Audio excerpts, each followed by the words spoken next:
There are 17 profitable plants that can make you a millionaire that almost nobody is growing, and I want to show you every one of them tonight, counted up in order of value, because the plant at number 2 sells for up to $5,000 a pound, and the plant at number 1 has been quietly minting fortunes in ordinary wooded backyards for 300 years, and I would wager most of you have never once heard its price.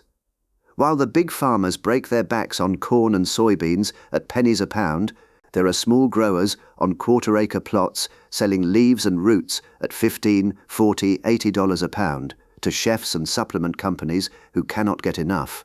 And the whole game runs on one thing, knowing what things are worth, which, as it happens, is the only thing I have ever been good at.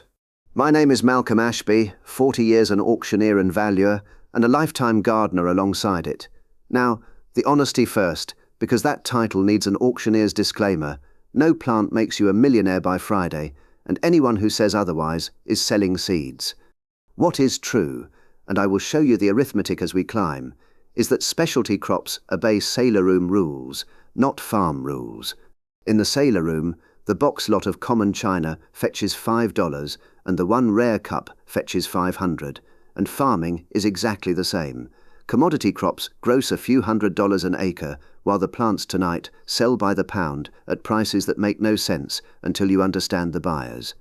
Scarce supply, passionate demand, no competition.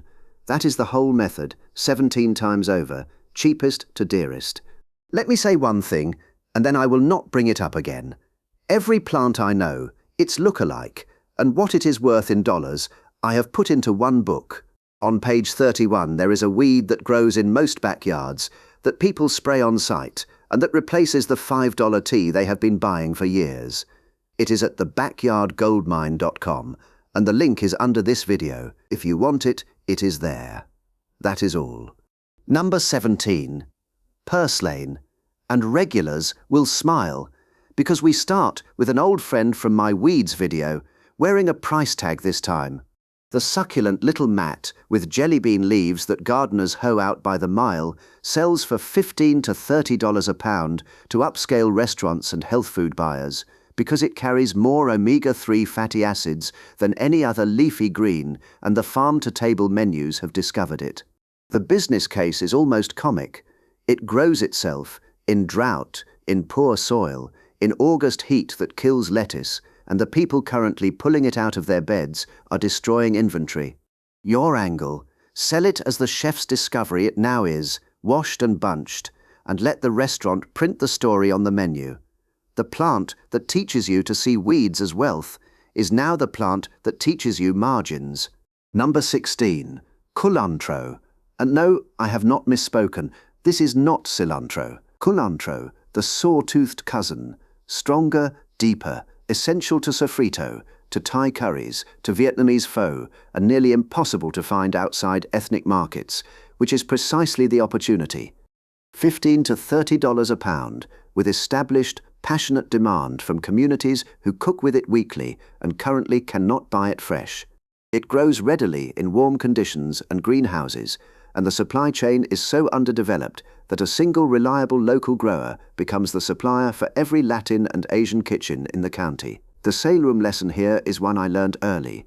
You do not need everyone to want the lot. You need a small room of people who want it badly, and no other bidders. Number 15. Fenugreek, the two-market seed. $15 to $30 a pound, and what earns its place is resilience, because it sells into two markets at once. The kitchens, where its maple bitter seeds are essential to Indian, Middle Eastern and Ethiopian cooking, and the supplement counter, which buys it steadily for its traditional uses. Two sets of buyers means you are never at one market's mercy, and the crop itself is an easy annual whose seeds store and ship beautifully. No cold chain, no wilting, no waste. Nearly all of it is still imported. Your angle: the domestic, fresh, traceable source in a category where quality is currently a lottery. In auction terms, fenugreek is the reliable lot that sells every single week, and fortunes are built on reliable lots more often than on fireworks. Number 14. Stevia, the sweetener revolution's raw material. The leaves sell dried at $20 to $40 a pound, and the trick is knowing which market is yours. The processed white powder trade belongs to giant companies. Leave it to them. The market you can own is the whole leaf and home trade. Dried leaves for tea blenders, home brewers, small batch food makers, and the growing crowd who want the plant, not the factory version, because the leaf is 200 to 300 times sweeter than sugar with no calories, and diabetics and dieters seek it out by name. Easy to grow warm, simple to dry, solid margins. The lesson: when the big houses fight over the famous lot, the wise dealer quietly takes the overlooked one at the back of the catalogue. Number 13. Lemon balm, the stress herb, and the easiest money on tonight's list. $20 to $40 a pound dried, into the tea, tincture and wellness trade, riding a stress epidemic that shows no sign of easing. The plant is nearly indestructible, spreads with enthusiasm, cuts multiple times a season, grows indoors or out, and smells so good that harvesting it is its own reward. Research genuinely supports its traditional calming use, so the buyers range from old-school herbalists to modern supplement brands. My old salroom porter Bert grew a strip of it along his allotment path purely because he liked brushing past it, and I have often thought that strip, at today's prices, was the highest value ground on the whole plot. The easiest crops become the most profitable the moment you aim them at the right buyer. Number 12. Moringa, the tree that behaves like a money press. $20 to $40 a pound for the dried leaf, and the tree grows up to 15 feet in its first year, cuts again and again each season, and asks for almost nothing once established. The leaf is among the most nutrient-dense plant material on Earth, which is why the supplement trade powders and capsules it as fast as it can be imported, and imported is the word that matters, because nearly all of it still is. A domestic grower with clean, fresh, traceable moringa steps in front of a queue of buyers who are currently settling for shipping containers of mystery. Plant a tree once, harvest it for years, sell it by the pound at herb prices. In 40 years of valuing things, I never met an object that renewed itself annually. The plants tonight all do, and that is the quiet advantage of this entire field. Number 11. Tulsi, holy basil, the sacred herb gone mainstream. $20 to $45 a pound dried, and demand from the tea and wellness trade keeps climbing because Tulsi sits at the exact center of the adaptogen boom, sacred in Hindu tradition for millennia and now stocked in every health shop in the Western world. It grows fast and fragrant in warmth or under glass, cuts several times a season and dries easily. What I want you to notice is the pattern it shares with half this list. The modern wellness market is not inventing anything. It is rebuying the old knowledge at premium prices, which is, if you think about it, exactly the story of the antiques trade, and exactly why an old valuer feels so at home in this field. The past keeps coming back to the sailor room, and it keeps making money when it does. Number 10.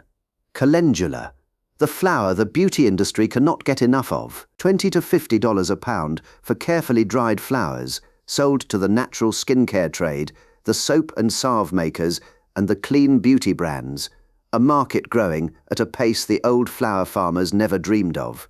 The plants are cheerful, easy, and absurdly productive. The more you pick, the more they flower, and your buyers range from big manufacturers buying wholesale to weekend crafters buying by the ounce at premium. Flowers are not a traditional farm crop, which is exactly why almost nobody grows them commercially, and the skincare industry does not care a jot for farming tradition. It cares for supply. An empty field with eager buyers is the rarest sight in commerce, and here one is, orange and pretty. Number 9. Shiso, the Japanese leaf conquering Western menus. $20 to $50 a pound, green and purple varieties, essential to sushi and Korean barbecue, and turning up now as the fashionable garnish on tasting menus everywhere.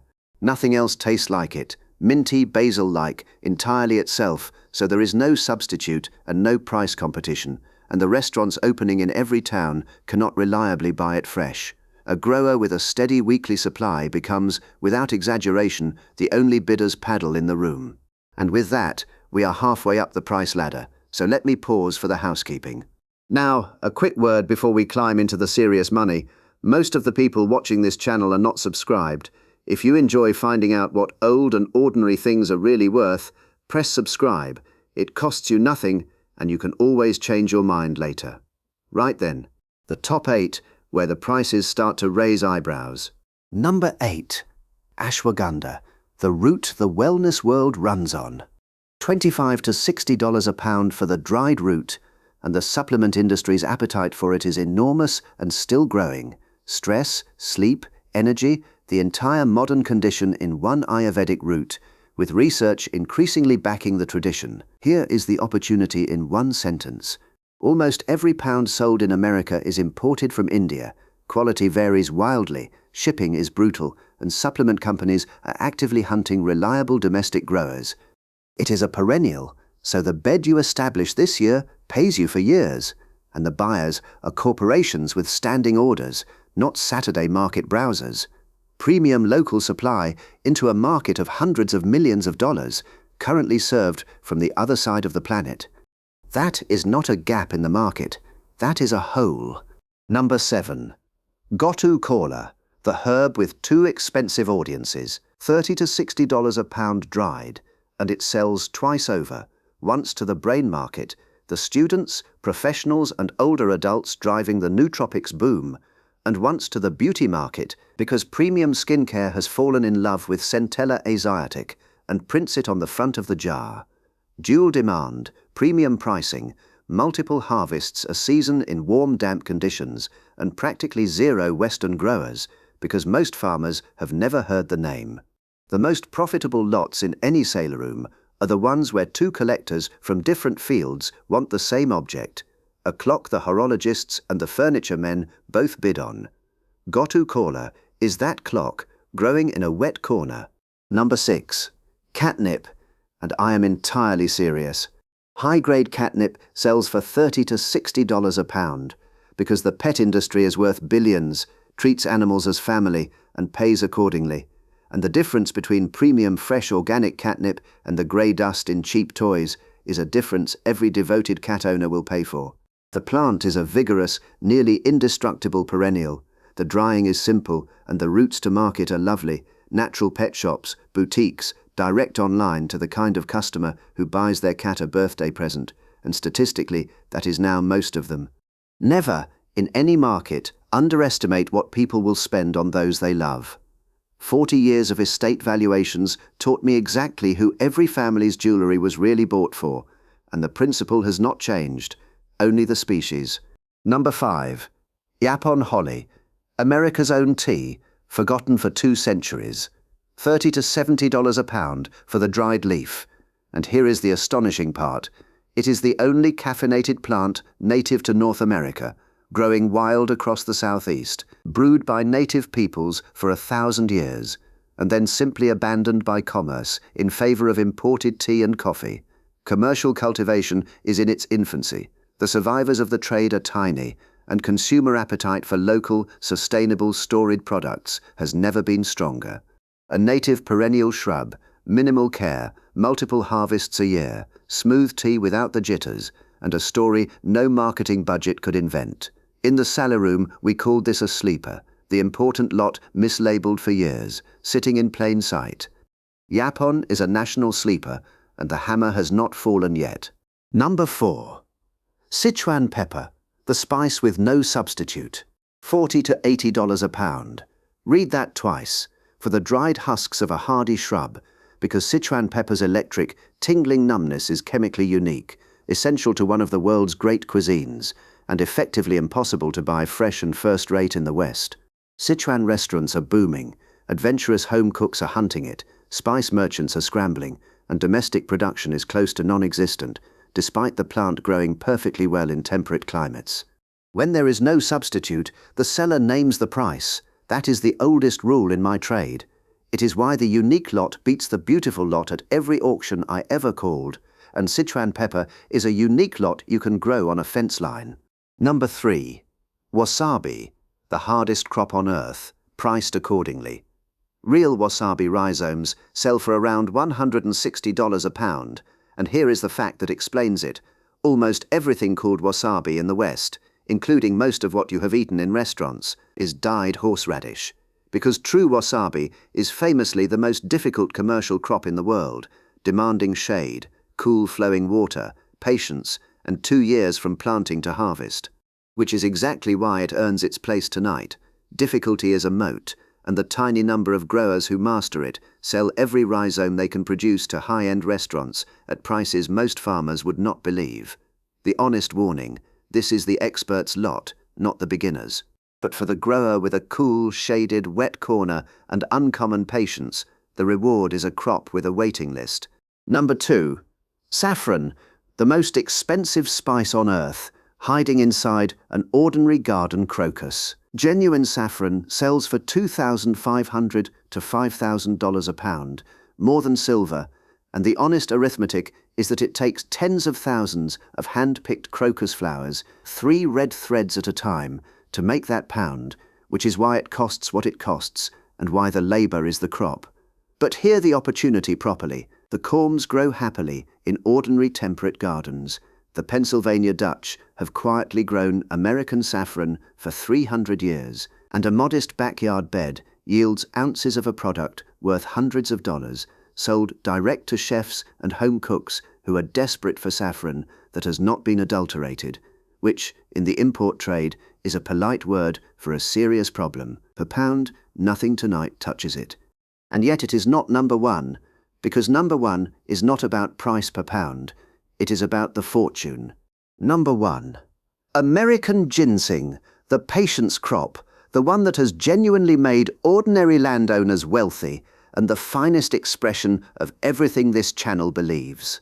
Wild simulated American ginseng root, grown slowly under forest shade, sells dried for $500 to $800 a pound and has spiked past 1,000, driven by centuries of unbroken demand from Asia, where old, wild-looking American roots are prized above almost everything. This trade is older than the Republic. Daniel Boone traded ginseng, whole ships sailed for China loaded with it, and it still runs today, quietly, through licensed dealers, out of the wooded hollows of Appalachia. Here is the method, and notice it is barely farming at all. You take a shaded, wooded slope, the kind of unproductive backacre that adds nothing to a property's value. You plant seed among the leaf litter, and then you do the hardest thing in modern agriculture, nothing. For 8 to 10 years, no tilling, no watering, no rows, because the root must grow slow and gnarled and wild to command the price. A wooded half-acre, planted and left alone, can mature into tens of thousands of dollars of root, and larger plantings, managed over decades, into the 6 and 7 figures that put the word millionaire honestly into tonight's title. It is the ultimate saleroom lesson planted in the ground. Value comes from age, scarcity, patience, and provenance. The root is literally priced by how old and untouched it looks, and the man who rushes it destroys it, which is the entire moral of the antiques trade, wearing soil. The forest does the work. Time does the appreciating. You simply have to know, before anyone else on your road does, what the back acre is actually worth. So step back and look at the ladder we just climbed, $15 weeds to $800 roots, and notice what never changed on the way up. Not one of these is a commodity. Every single one serves a passionate market with scarce supply. Everyone rewards knowledge over acreage, and nearly everyone is being ignored by the people with the most land, which is why the opportunity belongs to people with the least. You do not need a farm. You need a quarter acre, a damp corner, a fence line, a shaded slope, and the knowledge of what things are worth before the crowd finds out. Whatever you do, don't plant the obvious thing yet, not until you know what the unusual thing pays. If tonight opened your eyes, press like before you go. It truly tells me to keep making these, and subscribe if you have not, because next time I am taking you round the garden centre with an auctioneer's eye. The plants they charge you $15 and $25 for that you can grow free from cuttings, divisions and kitchen scraps, and the markups, I warn you now, would make an old auctioneer blush. Then tell me down in the comments, which of these 17 could you actually grow? Which corner, which fence line, which shaded back acre? because I read every single one, and somebody in this comment section owns a wooded slope they have never once valued properly. Go and have a proper look in that garden. You never know. See you next time.